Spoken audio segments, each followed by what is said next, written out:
আসসালামু আলাইকুম, সকলকে ওয়েলকাম করতেছি আজকের আরও একটি নতুন ভিডিওতে।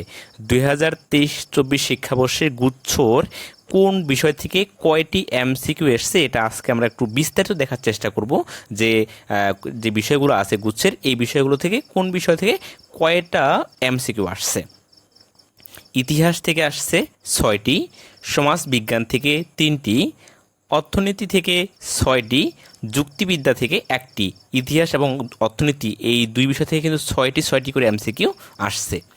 আইসিটি থেকে 4টি, পৌরনীতি থেকে 3টি, ভূগোল থেকে 1টি, সাম্প্রতিক থেকে 4টি এবং অন্যান্য বিষয়, মানে এটা আসলে ইন্ডিকেট করা যায়নি কোন টপিক থেকে আসছে, এরকম একটা এমসিকিউ রয়েছে।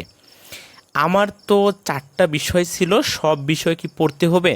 হ্যাঁ, আপনাকে সব বিষয়ই পড়তে হবে, কারণ মানবিকের যে স্টুডেন্ট আপনারা আছেন সবারই 4টা করে বিষয় থাকে, সবার সবগুলো বিষয় থাকে না, কিন্তু আপনাকে আপনার ওই 4টা বিষয় বাদেও বাকি বিষয়গুলো অবশ্যই পড়তে হবে। তবে কিভাবে পড়বেন এটা নিয়ে আরও একটি ভিডিওতে বিস্তারিত আলোচনা করব, যেটা সবচেয়ে বেশি এসেনশিয়াল এবং ইফেক্টিভ ফুল হবে, এবং সেটা আমরা প্রমাণ সহকারে দেখাবো যে আপনি কোন কোন টপিক কোন বইয়ের কিভাবে পড়বেন, যেমন সর্বোচ্চ যাতে কমন পড়ে।